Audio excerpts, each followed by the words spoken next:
This is the Tech podcast, conversations about education, technology, and culture, with Dr. Doug Reed and Dr. Matt Stranick. Thank you for joining us.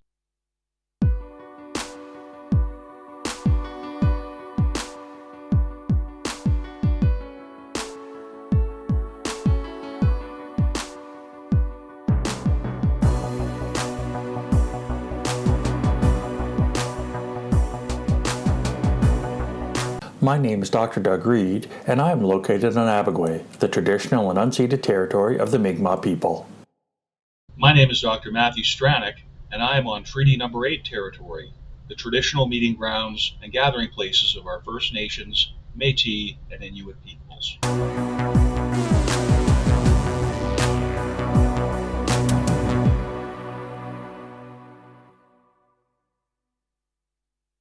Well, hello, everybody. Welcome to the 5th episode within 2 weeks of Season 4 of the Tech podcast. Covering a lot of ground, covering it early, and it's a sign of things to come. I would say we're ramping up the production. We're going all out. And I'm really compelled, Doug, by this topic. I wasn't sure what to make of it when I saw in the Google document, and I'm still not necessarily sure I do. So for everybody joining us for the first time, I'm Matt Stranick. This is Dr. Doug Reed, and we are delighted to have you with us in an exploration of approaches to education. And Doug, I gotta ask, what's it all about? What are we thinking of with this particular topic, my friend? I wanted to know how we got here. When I look at like my life, I look back on my life and it's like, how did I end up here? Right now, this is not the path. We've talked about this previously on other episodes where it's like, nobody should ever take the path we have taken. Right? I would never suggest anybody take this path. So I looked at it from a broader perspective of how did we end up saying this is what education is? This is what traditional education is. And it leads back to a couple episodes ago, we were talking about the situation in Alberta, Canada, and what the provincial government is doing to education and declaring what traditional education is and isn't. So I just wanted to let's take a look at some of the history and take a look at where do we come from? How do we end up here? Where do we think we're going? And that was the perspective I wanted. So since you gave me control of what the topic was, that's what we're doing. Well, folks, I got to say, first of all, you've raised a few points that I find interesting.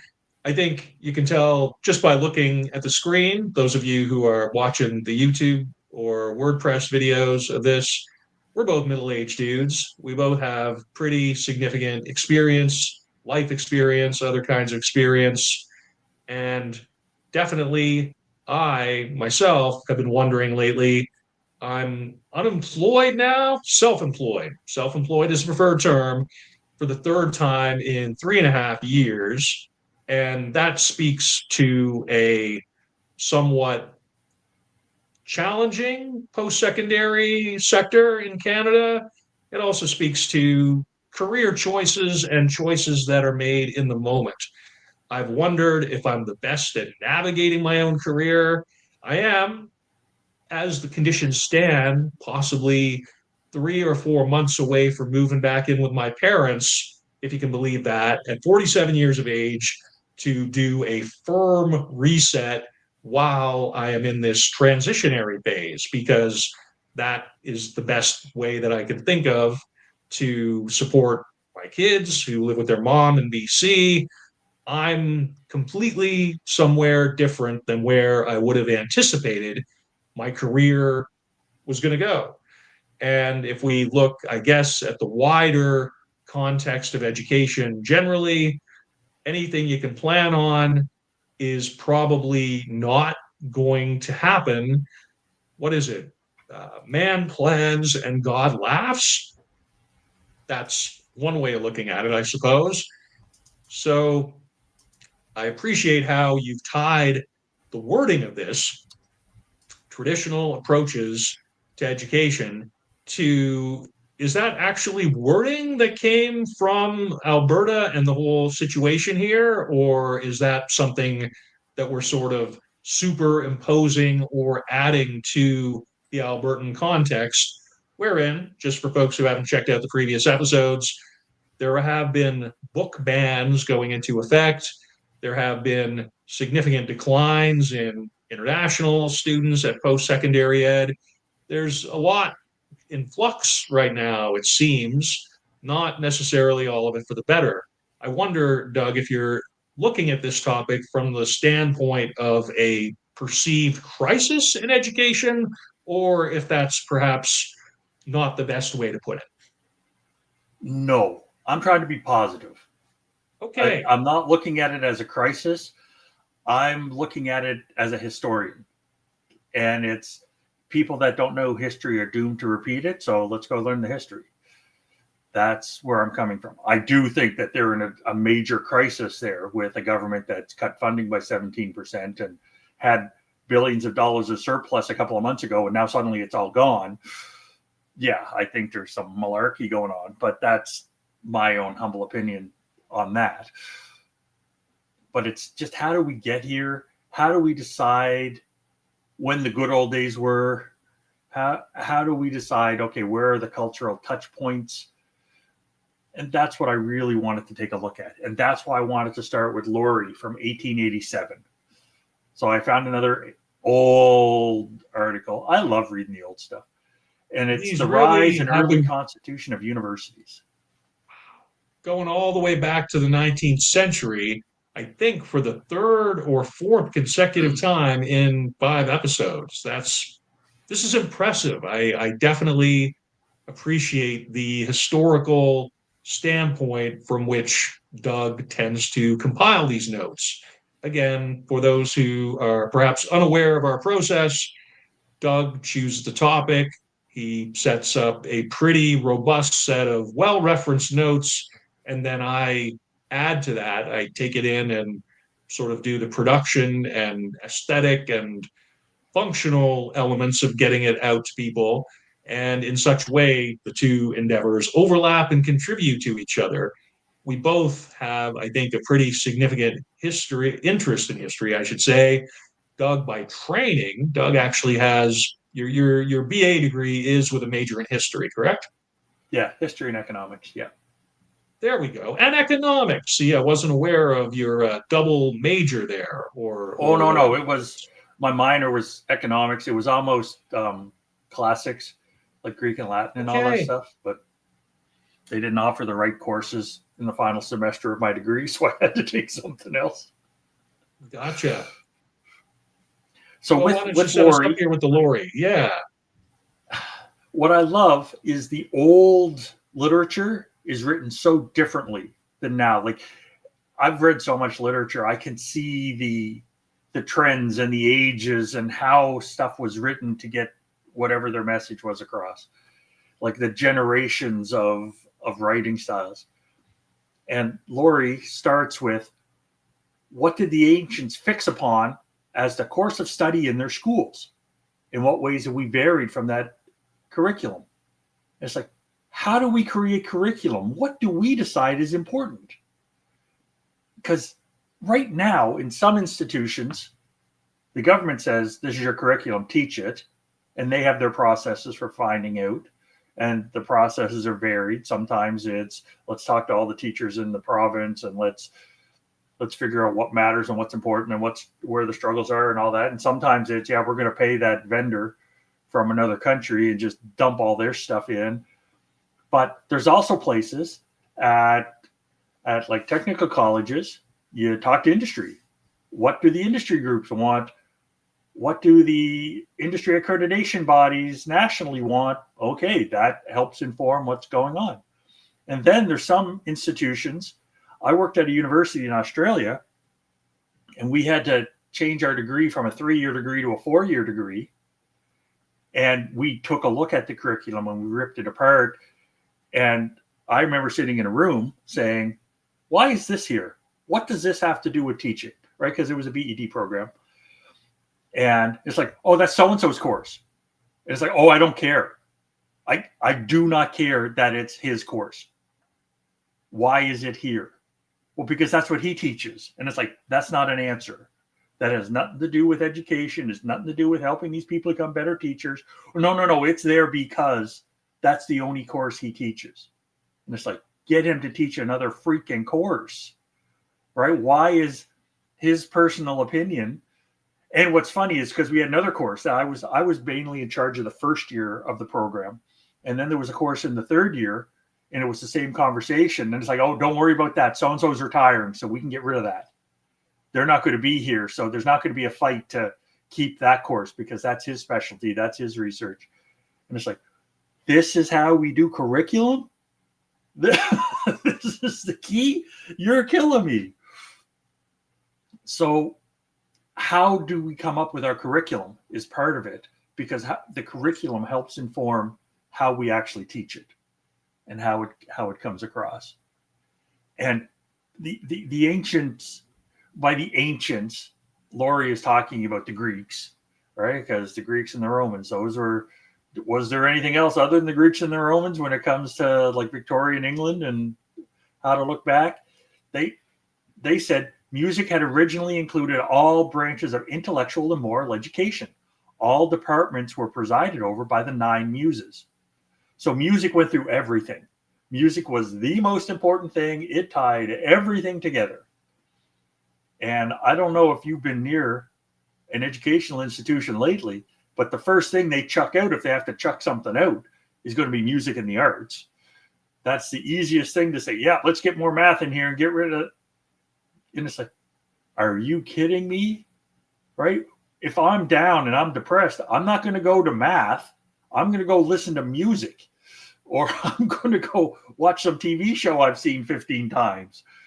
Right? Music is so vitally important to everything. Why are we getting rid of it? Because the ancient Greeks figured it out, right? It was the music has to be the core component of everything in their culture. So it's just, where did they come from? How did they get there? And I know you are a huge music fan, so I'm wondering what your thoughts are on that. Well, first of all, I appreciate the notion of this.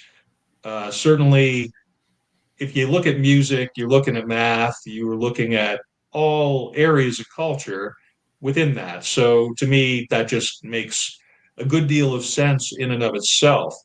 But I think your question about what constitutes a curriculum and who the stakeholders are and how those stakeholders make what their interests are known is very timely. It's very appropriate. Certainly, there's, I think, at this point, a pretty, I don't want to say disproportionate, I don't want to be negative, but there's a really high value perceived on maths and the so-called pure sciences. If you are a math or science major and you're getting into education, you probably are going to enjoy more career options, more career stability than somebody, say, who is focused on the humanities, on the arts. And I'm not just saying that out of sour grapes, because I'm an English major with a philosophy minor who's qualified to teach English language arts and social studies in secondary schools, although I haven't used it for such, not yet anyway.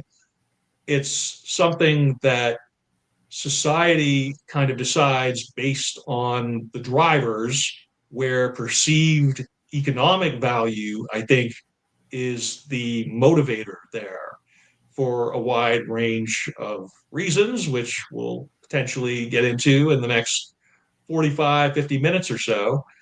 But it also puts me a bit in the mind of some of these specialized curriculum schools, which I've encountered those in British Columbia. There's the Kamloops School of the Arts, for instance, just to speak to where my kids are. They're not at the School for the Arts, but I recognize the value of having that within the community for a whole lot of reasons. And it goes beyond the academic benefits and sense of well-being that students may get from participating in those, and extend really outward into the wider community as students move through those programs, and then share that knowledge and those experiences in whatever ways in their interactions with broader public and interactions with their higher education. So I do think that there are some progressive elements, there are some progressive tendencies with some creative use, some creative development of curriculum to support, I guess, the holistic development of the student rather than sort of just narrowly trying to slot them into whatever is going to give the best chance of a career in certain areas of the economy. And part of your economy talk shows the pressures coming from our culture and our society that I don't think existed the same way in ancient Greek culture. There's a bunch of philosophies behind what education's for, and so many people I talk to say, "Oh, it's to get a job," and I'm like, "No, it's not. 100% is not to get a job. It is to become better citizens." That's my belief. I think the more you learn and the more open your mind is, the better citizen you are, or have the chance to be, because some people are jerks, right? Like, regardless, I've met a bunch of people with PhDs that are jerks, but for the most part, people with open minds have more empathy, and I think empathy is a very important component of life. So and there's other philosophies out there to say, oh, it's important to retain the classics. We have to promote the class, whatever the classics happen to be. For others, it's nope, we need to slot you into this position in society, and that's what education's for. So there's all these different beliefs and understandings, and those pressures, I think, decide what we're actually headed towards. So the whole notion, I had a very interesting conversation with my mother-in-law where she said, a Bachelor of Arts is the biggest waste of time any student can do. And I was sitting there with my PhD across the table from her saying, well, it was the most important degree I got. It taught me how to think. It taught me to open my mind to learn new stuff in a way that my BEd didn't. It taught me how to teach. It was a professional, go do that job thing. And yeah, we disagreed on that. And she's lovely, but that was just her perspective. That's where she was coming from. It's like, yeah, more power to you. And so this is what I wanted to look at. It's like, how did we end up with, okay, 35 kids in a class, right, with a wide range of what needs to be taught to them and with their emotional needs and all the rest. How do we get here? And so that's why I wanted to jump into Lori. And that's also why I want to talk about Billet 2016. Because Absolutely. Another way that we can look at teaching and learning is apprenticeships. And Billet has apprenticeship as a model of learning and a model of education. And what Billet talks about is what is apprenticeship and what was it? Because now, like I work at a college and we have apprenticeship programs. We have, you want to become a plumber? Okay, here's the steps to get your red seal, to go through your apprenticeship. We have, you want to be a carpenter, whatever. And people say, oh, it's the trades though. That's training. That's not education. And it's like, bug off. I'm a big fan of just telling people to bug off when their mind is that closed. I try not to do it at work, but in my head, I'm pretty sure I don't hide it on my face. I don't think I have control over my face when I'm thinking bug off. But there's apprenticeship wasn't that years ago. Apprenticeship was working with somebody that knew more, somebody that was a master, or somebody that was an experienced practitioner and getting taught more directly. It's doing something and working on it together to build your skills. It's like, that sure seems like learning to me. So I don't know if you have any experience with apprenticeships, but I love the switch that Bill had made to say this is what it seems to be now, but that's not what it was originally. It wasn't what it was before the Industrial Revolution. Absolutely. And definitely appreciate furthering the historical standpoint here. Just as you were talking, it kind of put me in mind of this phrase that's kind of manifested that I become aware of: experiential learning, Yeah. having opportunities for students to actually go outside of the classroom, apply concepts, apply techniques which are being taught in a classroom setting, going out into the world and applying that, documenting the results, and reporting on it back. There are some definitely progressive tendencies with that, I think. And I think as well, it allows students more agency to experience firsthand rather than through, say, the abstraction approach of taking information, putting it into a curriculum, and then delivering it in a very specific classroom sort of setting.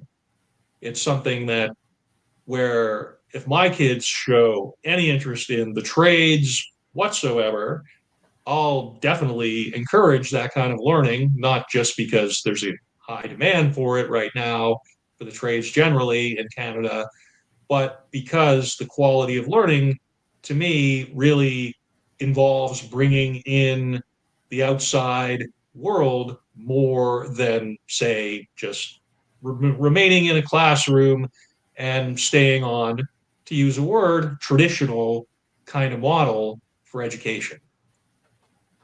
Yeah, it comes back to a lot of the work that Harrington and Harrington did with their book on authentic learning.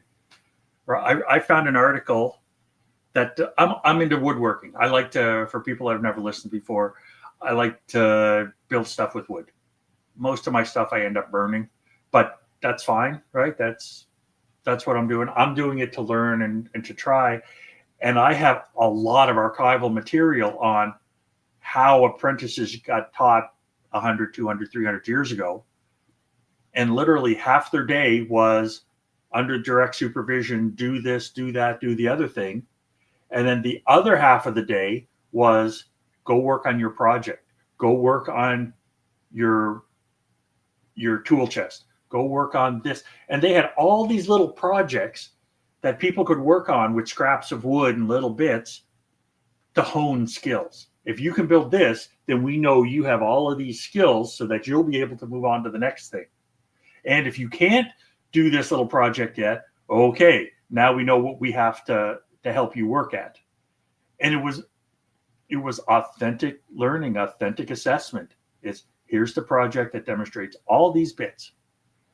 So it wasn't all day, every day in the shop doing whatever. It's here you're doing the work of a person that's doing the work under direct supervision. And then it's go do it. Go do it on your own where you're not under direct supervision. Have the practice. And it's a scrap piece of wood. If it doesn't work, throw it away, burn it, or rip it out and use it for a smaller project or something like reduce, reuse, recycle, repair, right? Like the 4 R's. So that's where it comes from. It's how do we help people learn? And we know this worked. We know it worked because we got to where we are. So what influences came in to change that to where we are now?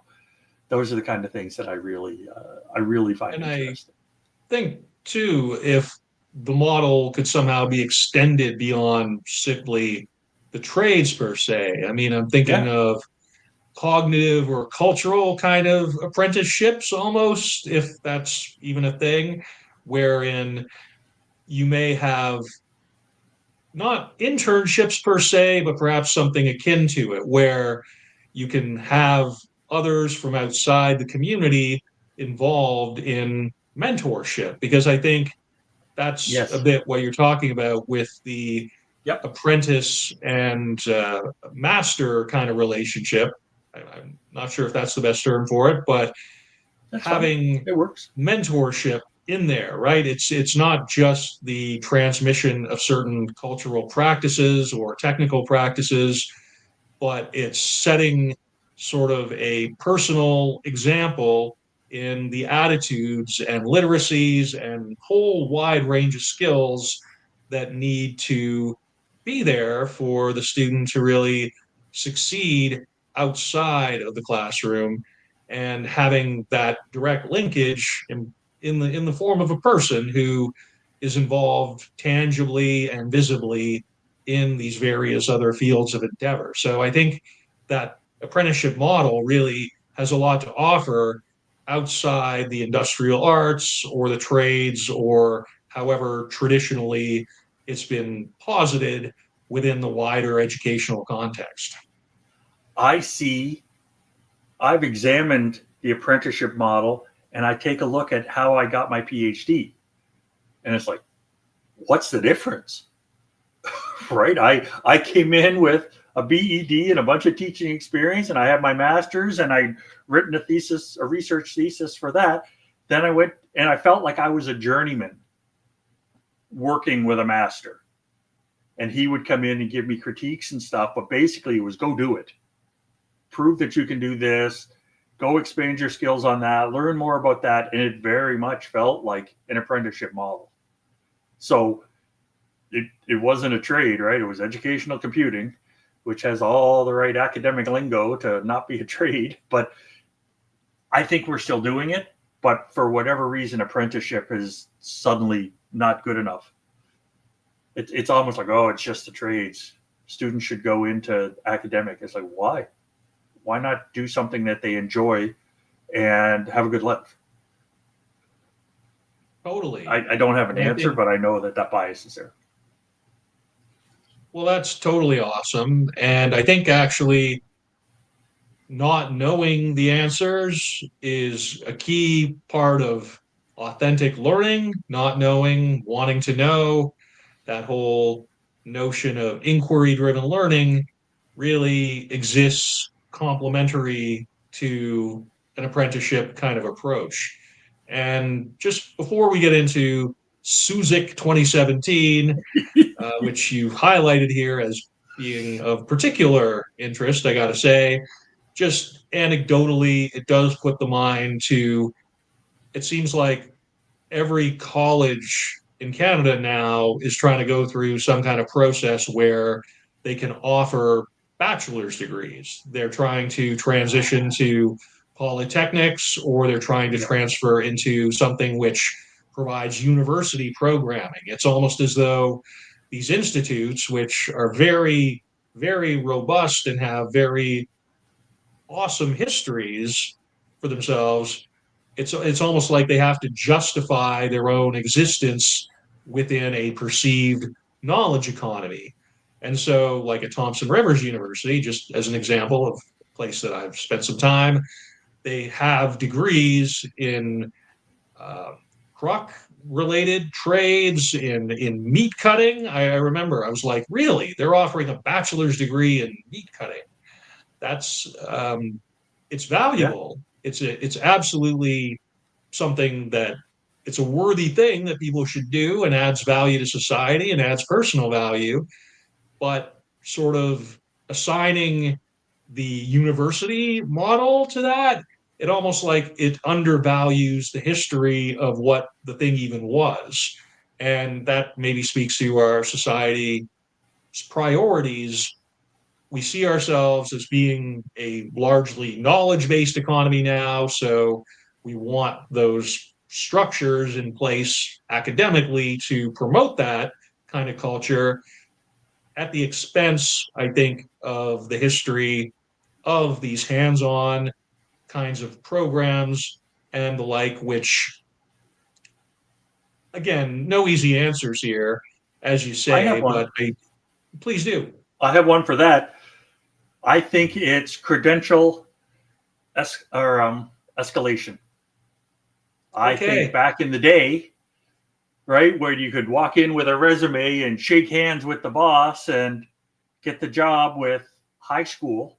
Now you have to have a bachelor's degree to get that same job. I have a friend that's a perfusionist, and a perfusionist at a hospital. They're the person that controls all the gases. They're the person that makes sure your heart stays beating and make sure that blood keeps flowing when you're having surgery. I believe he got it. I believe he had a 2-year program at a college to get that certification. And now you need a master's degree to do that same job. He doesn't have a master's degree. I don't know if he has a bachelor's degree. If it is, it's not in that, right? He might have had that before. He had another career before then, but it's why, right? He's doing the job just fine. Why do we need that? It's like my BA is 3 years. You can't get a 3-year BA anymore that I know of. Now it's 4 years. Are people getting better, a better education, or is it just more money? Does an institution get another year of tuition out of you? I see that escalation as part of it. You need to be able to say you did a 4-year degree. I know in the United States they have something like the associate's degree, which is like a 2-year program or the like. It's very interesting how we have changed what we give out as credentials to, yeah, exactly, as you kind of said, right, where everybody has a high school education, so you lift it up to a bachelor's. Okay, well, you have more applicants than is more than required. So now we're going to arbitrarily lift the requirements for this job to a higher threshold, to a master's degree, even though the specifics of the job have changed very little from a generation or two ago. Yeah. And those associate degrees drive me nuts because here we have 2-year certificates. Right. All they're getting is a 2-year certificate, but now they're calling it an associate degree instead to make it a degree, to make it seem more academic. And it's like, give me a break. That's marketing. You're just repackaging the same education. It's the same as in K-12. You want to become a vice principal or a principal? You need a master's degree. Why? The number of times I have seen people with, I have a master's in educational leadership, and it's like educational leadership is an oxymoron in a lot of situations, right? I do not believe that they're getting taught leadership, at least not some of the grads. Some of them are great, right? Don't get me wrong, some of them are great, but a whole bunch are hopping through the hoops to get a piece of paper so they can get that job. Nothing to do with education, everything to do with getting the piece of paper. So I think it's yeah, it's one of those things. Yeah, we could talk about this for a long time, but I have other references here. In case anybody's wondering, yeah, that's my bias. You might notice it in the 80 odd other episodes that we've done. I guarantee we're allowed to be biased. We're allowed to bring ourselves to this podcast for sure. That's one of the distinguishing features, I think, are personal perspectives, which hopefully the audience for this show will tend to appreciate. So, what is it about this Suzik 2017 article that really has jumped out at you here, such that you've highlighted in a reader's note that it's very direct, very enjoyable to read? I'll take your word for it. Why don't you tell us what's going on with this one, Doug? Okay. I don't know. I know you've got your doctorate, so you've read a bunch of literature, right? I think that's a fair comment. You've spent your time, maybe not in the stacks. Maybe you're too young to have lived in the stacks in the library to pull stuff off the shelf for that to read through it. I was at an age where my master's was a bunch of that, but more of it was online. And then my PhD, almost all of it was online. But you understand, you know what the stacks are, right? Like in the library? My undergrad, I did spend from 1996 until 2001 variously involved in an undergraduate experience, which did have me going significantly to the library during that period. Then I took a few years away, and by the time I was in my master's degree, it was almost entirely online, including the reference material. So there was a bit of a generation shift that kind of occurred while I was doing my BA. Certainly, it was completed after, right? But so with this, with your experience, you have read articles that are poorly written or stilted or just the grammar's not good or whatever, right? Like not an enjoyable read, not a fun read. Some of it's harder than others. Some of it's really hard, like Paulo Freire's Pedagogy of the Oppressed. That's a hard read, but my goodness, it's worth it. But so that's different. But there are a lot of articles that don't become classics, like Pedagogy of the Oppressed, that are just hard. This Zuzik article from 2017, Traditional Schools in the Modern Age, there was a conference, and I think it was Bosnia-Herzegovina. And every article I read from that conference was to the point. And I was just giddy. It wasn't a hard read, right? They were making a point. There was no dancing around it. There was no nuance. They just wrote it. It was so sweet. It was the only thing they didn't do was just make it dot points. They didn't just say, okay, yeah, here's 10 PowerPoint slides. Here's what we're going to say. They put grammar and stuff around it, but it was just so refreshing to not have to dig to figure out what they said. And it was just eminently quotable. It's for people that are sports fans. When after the game, they shove a mic in the athlete's face and the athlete says nothing. Like it's pointless. It takes up space, but they don't say anything because they don't want to have billboard fodder for the team for the next game. They don't want to call anybody down. They're not allowed to say anything about the refereeing, right? So it's all that nuance that happens in so many academic articles. This is somebody's coming out calling a spade a spade.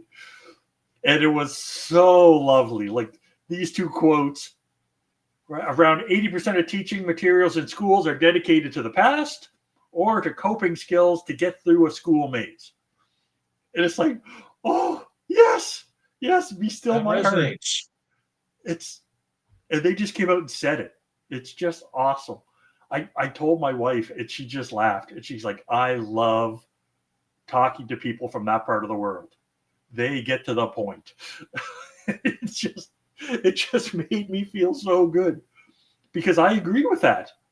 Right? It's like there's so much history stuff there that isn't history, but it's like, oh, we do it this way because that's the way it's always been. That's never a good answer for me. That just annoys me. And yeah, how much of it is getting through? I did some practice teaching at a private school in Nova Scotia. And one of the first classes I got to was, here's how to do a standardized test. Here's how to improve your score on standardized tests.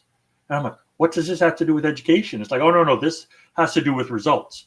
This is how they get better results. They learn how to do these tests. It's like, oh, okay. So that was like a whole other world. So class time was being spent on how to do better at that test. And I don't care about that. That's part of my issue. I want the students to learn what they're going to need to be a better citizen. And I don't believe filling out standardized test bubbles are going to do that. I'm not going to say the word Scantron because I've said that word, 30 times, 30 different podcasts, but it's that kind of thing. It's just, they got to the point. And then the author states that Einstein's thesis, you got to love when people just hang stuff on Einstein, right? Like, how do you argue with that guy? Right? Einstein's thesis is that everybody's a genius. But the author also reaches a conclusion that genius is not supported by modern education. The model to teach everybody everything is still the predominant model of education, and schools today kill the creativity of students. I have not said it that eloquently, but I agree with every darn thing there. And I just loved it. It was such a joy to read after I was trying to find references for a couple of hours to include for quotes. I would like to come back and quote a bunch of stuff from other papers from that conference. It was brilliant. I just loved it. Sorry, I'm just a little giddy because it was just so fun for me. I completely appreciate why you would feel that way based on these quotes. I'm sure that the rest of the article has a lot of nuggets in it that would be supplementary, even above and beyond those. Really, it comes to the fact, I guess, as per the earlier quote, where you could use, for instance, music to teach a whole range of other Yeah. areas of knowledge, a whole other range of curricular options, and where you're trying to basically get people in the habit of what they need to do to be successful in school as the primary focus. It's a socializing aspect so that you can be an effective employee within an employer employee relationship once you are out of that setting. That seems to be the idea, that if you can fit in well in your school setting, then you're going to fit in well within society. You'll be able to have a job, probably, for a significant career wherein you learn to accommodate yourself to the structure around you rather than perhaps at the expense of learning something for its own sake, because learning is valuable for its own sake. In my humble opinion, learning's valuable for its own sake. But for some people, it's, I want a good employee at the end. And it's like, okay, what's your definition of good employee? Somebody that shuts up and just does whatever they're told and goes in and punches the clock? Or do you want them to make things better? Because we are not helping the creativity now. Every once in a while, like a child will scrape through and continue to be creative, but the vast majority of them just get crushed. And you got to do it this way to get through the maze.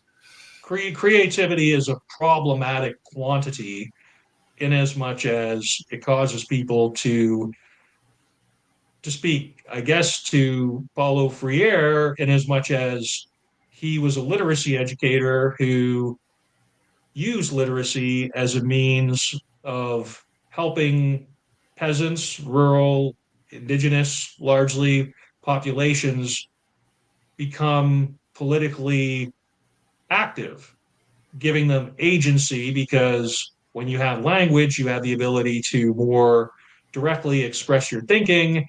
And once you have that going for you, then you will start making demands. You will start questioning and challenging. So, critical pedagogy, I think, really relies on student agency and building student agency, and the creative capability is something that is generally holistic. It generally speaks to the person as a whole rather than just sort of a narrow set of social coping mechanisms to get from one week to the other and from one test to the other with a kind of optimal result. Which is why when I teach first year university classes, I struggle to deprogram them from that. I struggle to deprogram them from the structure that they have had to find success in and try to bring the creativity out. And literally my first day, every first class, first day, we go through the syllabus and here's where the bathroom is and that's what the fire alarm sounds like. I'm like, this is structured differently. You have to trust me for a couple of weeks. I am not trying to trick you. And normally it takes 2-3 weeks for them to say, oh, he isn't trying to trick me and catch me doing wrong. He actually wants me to learn and engage. And I get to learn and engage in my own way. But all these students that make it to post-secondary found success figuring out the K-12 system. How do I get through the school maze? As as the previous article talked about, it's how do we deprogram and say your creativity matters, your authentic learning, your whole self. These things matter, right? I remember years ago, I was getting a remote car starter put into my wife's vehicle. She really wanted one. It's cold in Alberta in the wintertime. And it's like, yeah, okay, I'll take care of that. No worries. I went to the local shop, and the first person I saw was one of the worst students with the worst attitudes I'd ever taught. And I'm like, what? This guy works here? And I went up to the desk and was talking to a different person. And I'm like, is that so-and-so? And I said the guy's name. He's like, yeah, what did he do? And I'm like, nope, I'm out of here. I'm not doing business with you. Right? Because I know the quality of what he cares about. It was just, that kid was 10 when I taught him, and he was just miserable. It's very rare that I say a 10-year-old student was miserable, but he was not nice. They manifested it on a persistent level, such as you can safely assume perhaps what the adult side of that might look like. Yeah. Okay, so I'm moving away from Bosnia-Herzegovina, and I'm moving to a Russian article now.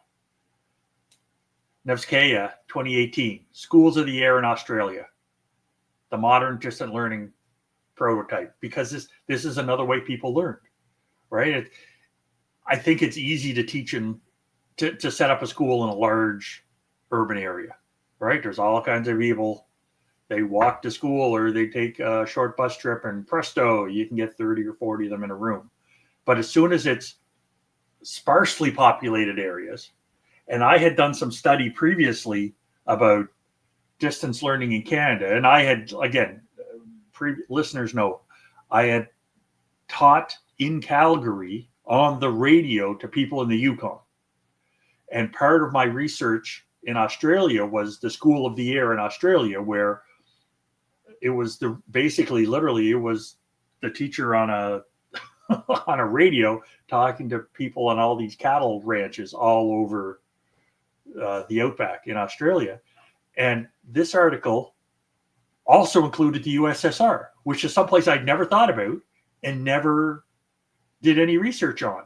And they have the exact same situation. It's small pockets of population, widespread distances in between, and there couldn't be a regular school. And even if there was, it's, what would you have, 3 students in the school in the 100 kilometers and around, and all 3 of them happen to be in the same family? They all looked, those 3 countries, Canada, USSR, and Australia, all looked at how are we going to teach these students, because they all said, yeah, we got to do something. And what are we taking a look at? And that brings me back to, how did we get here? Because these schools of the air rejected stuff. Like one of the things they rejected was boarding schools. It's like, yeah, they started with maybe the boarding school approach will work. And it's like, no, they used the old approaches and parts of the boarding school idea, and it proved to be inefficient and harmful to students. So they rejected that, which is nice because that's out of the way now, because, okay, we screwed up. A lot of people got hurt, or a lot of people didn't learn what they could. And now we're in the era of online learning. And a lot of that boarding school stuff went away because we learned it from the schools of the air and the literature and the experiences from that. And I was just fascinated that I've had my PhD for more than 20 years in this field, and I'd never once thought about the USSR.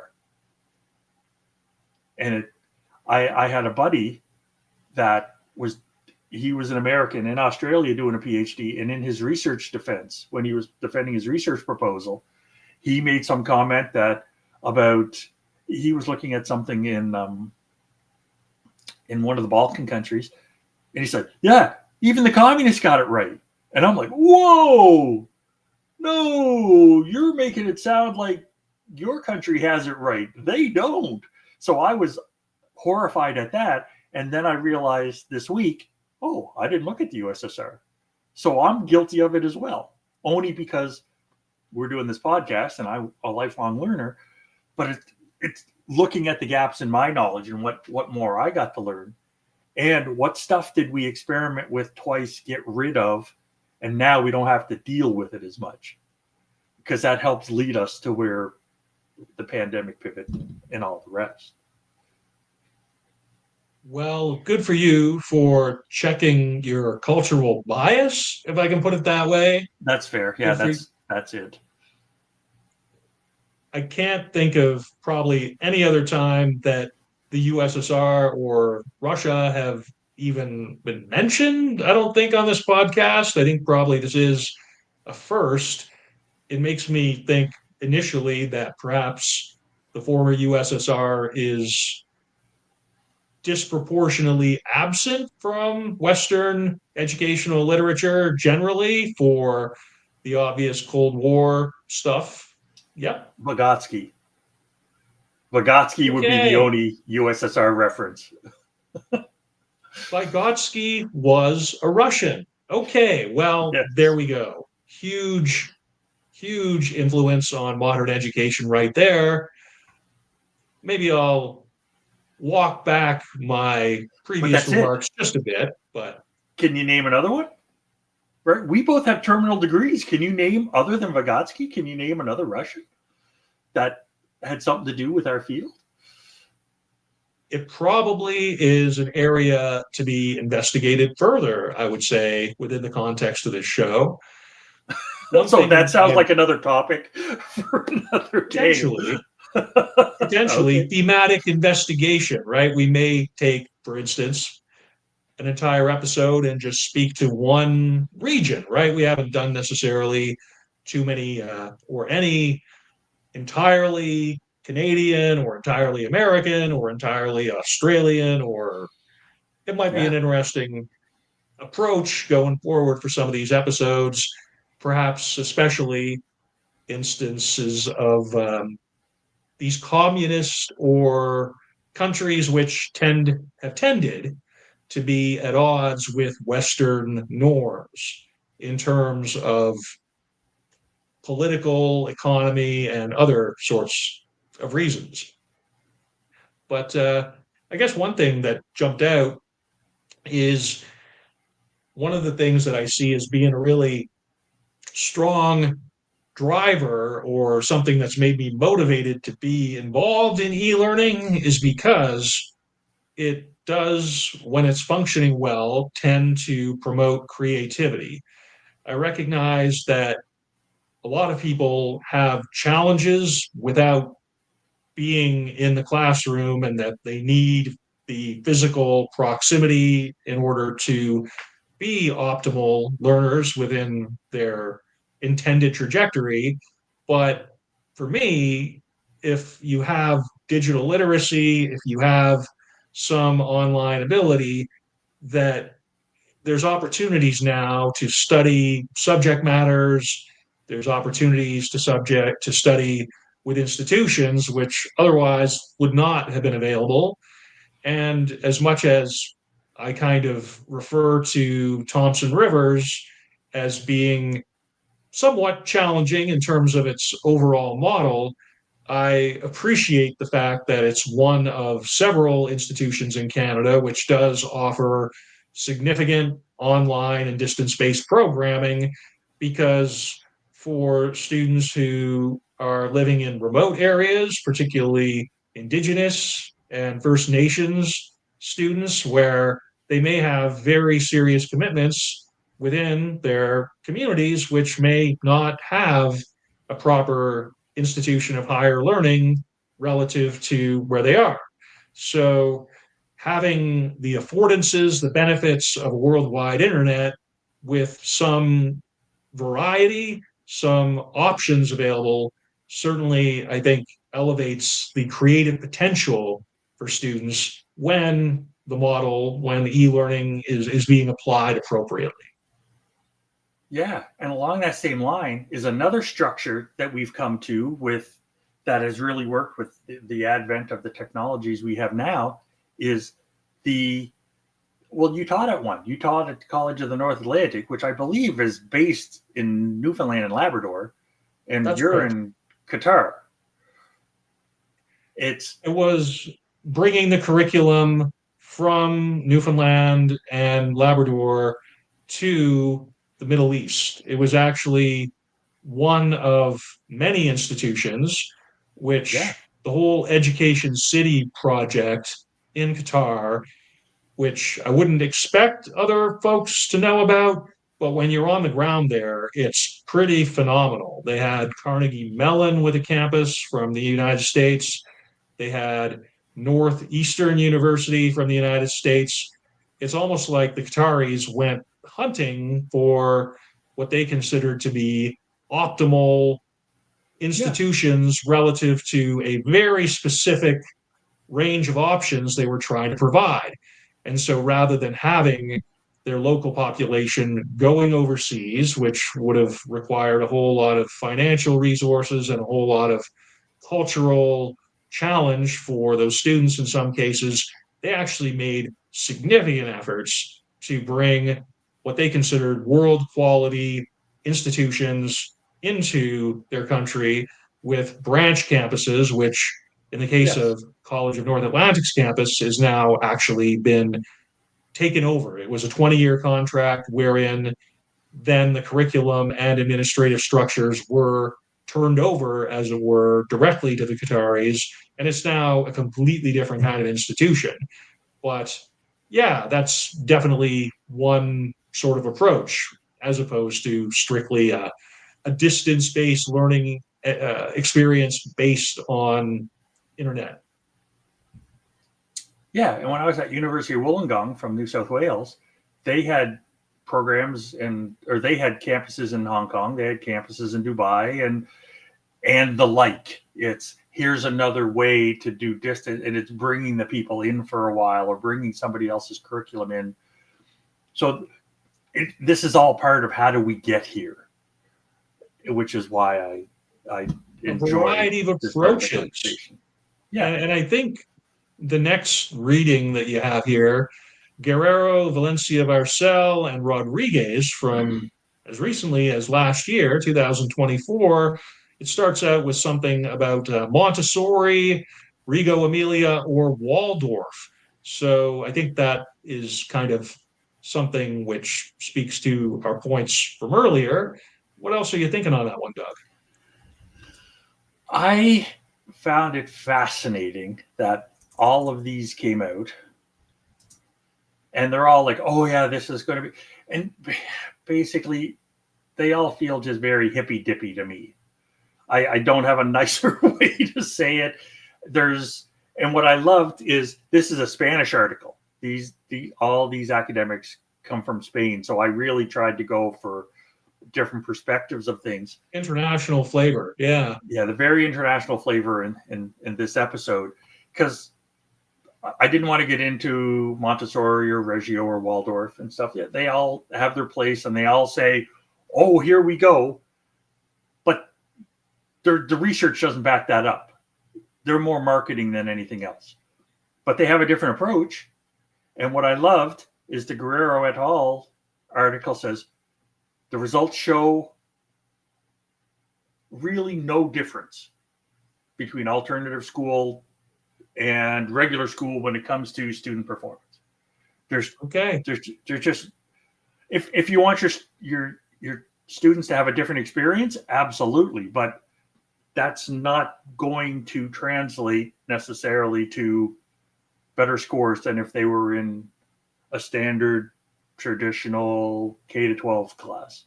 They'd have different life experiences, but that's not going to translate to educational experiences or educational abilities. And I just want to put that in there because some of the people, the fundamentalists, I hate fundamentalists, no matter what they're fundamental about.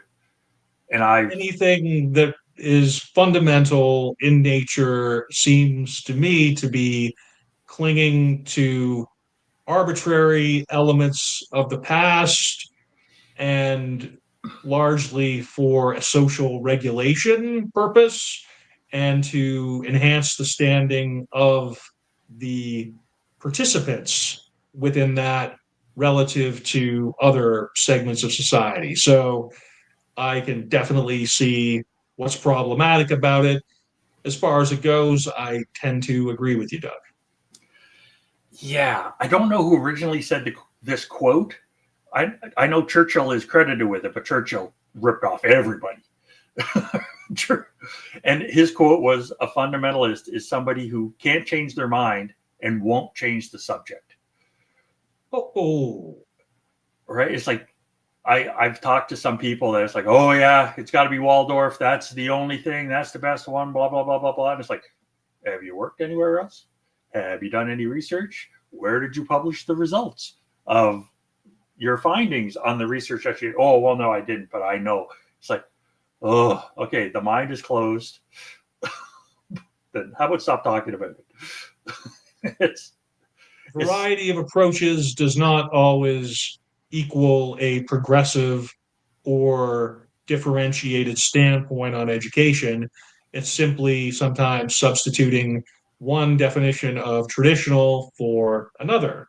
It sometimes is no more effective, hopefully not less effective, but I think it comes down to personal preferences in terms of classroom routines or the types of interactions which are inculcated through the social interactions within those environments. Anything that relies on the rigidity of its social structures for its own credibility tends to be doing, I think, a disservice to learning as a whole. yeah,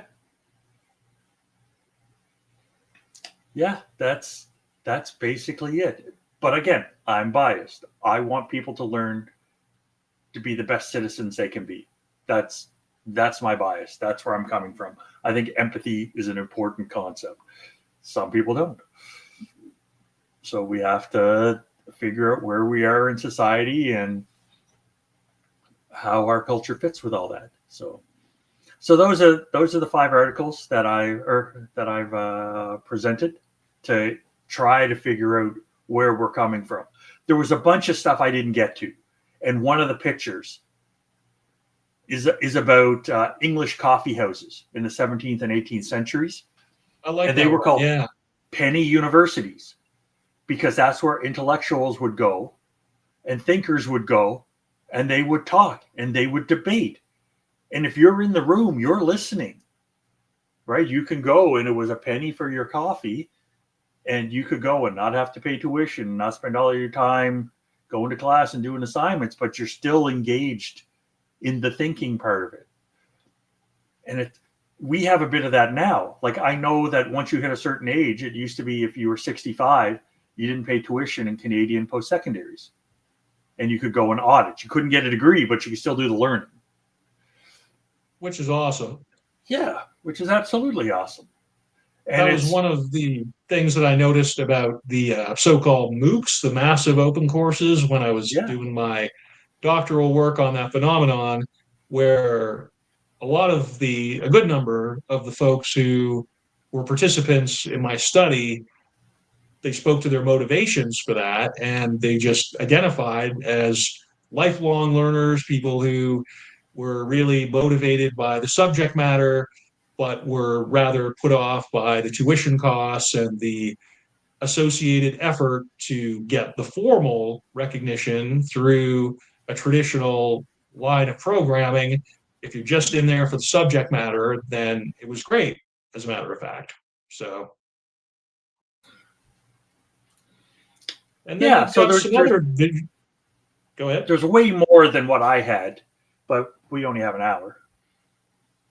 The one other image I'd like to talk about is there's a picture there of all kinds of different birds with all kinds of different beaks. Yes. And I put that there on purpose because if somebody said, okay, you got to teach all of these birds how to eat, right? How are you going to do that? And that's what's happening in schools now, right? Everybody has different needs and everybody is different sizes and have different abilities. It's like, okay, what do you eat? Right? Like the beak shape has evolved over time to eat the food that bird eats. So how are we going to spread it out? Like if I were to ask you, okay, which is the best beak? Right? Could you answer that? Or is that ridiculously vague? It's really, really context dependent, I would say. Yeah. It does put me in the mind of somebody who I'm in pretty regular contact with, who spends a lot of time in the special education, so-called the differentiated instruction kind of areas. And that person's job is really to spend a lot of time with students who, because of neurodiversity or because of other reasons, are rather unlike the other birds in the classroom, if I can put it that way. Their needs and their abilities are different enough from the rest of the class that they require pretty significant time outside the class and sort of in these other kinds of more supported, more direct, more individualized instructional settings. And yeah, that graphic, I was hoping we would speak to that one because that jumped out at me as having a lot of resonance, honestly. I've talked to people. My undergrad education degree was in what is now special ed. Back then it was called mainstreaming, but Okay. it's the same kind of concept. And the number of people I've talked to is like, oh, kids are kids. Teach them all the same. And it's like, as soon as I pull this out, it's like, well, birds are birds. Can we teach all them the same? Well, obviously not, because there's visual differences that you can see, right? Like what kind of eating are they going to do? Right. And there's all these different types of eating. And that's what I just like this diagram. So for people, go to the webpage and take a look. And it's just, this is what teachers are dealing with every day. Are we doing everybody a disservice by just teaching everybody everything and just trying to run right down the middle? Or is that an economic decision because schools may not be funded the way they need to be? I think Doug and I can probably land squarely on one side of that, but the debate is certainly there to be had. We certainly hope you'll engage with the show in various ways, especially, I think, at this point through the WordPress, where you can see these visuals and where we're also going to have the word, question, and phrase of the podcast. Doug, so why don't you tell us about those? Word of the podcast is traditional. What does that even mean? Because it seems to change based on every time people open their mouth, traditional changes. So traditional was the word. A question of the podcast: how do we end up with traditional education, and how traditional is it actually? Because a lot of what we're doing, oh, that was traditional. It's like, well, we weren't doing it 20 years ago. We certainly weren't doing it 50 years ago. I guarantee we weren't doing it 200 years ago. So what's tradition means older than me? What's does everybody get to have their own definition of that? Awesome. And the phrase of the podcast is, anything you're going to plan on is probably not going to happen. Which I really enjoyed when you said that. It was like, yep, that's kind of my life.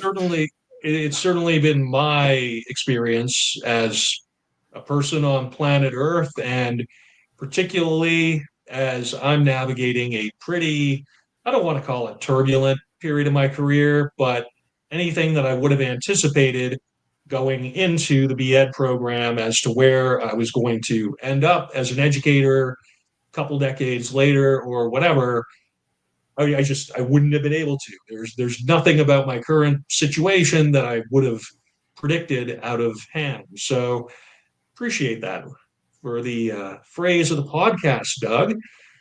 Is there anything else we want to leave out here, or is that pretty much it? Other than I'm glad we're back for season 4, and I'm looking forward to when we can do the next one. Absolutely. And folks, we have these 5 episodes, 3 that are up and 2 that will be going up. And then we're taking a bit of a break, I'm going out to British Columbia. I'm kind of recontextualizing myself, and we'll definitely be picking it up again. It just might be a few months. I would anticipate within the month of October, more likely than not. But in any case, definitely glad to be back. Definitely glad to be talking to Dr. Doug about these prescient and pertinent topics. So thanks, everybody, for checking it out. Bye-bye. Take care. Bye for now.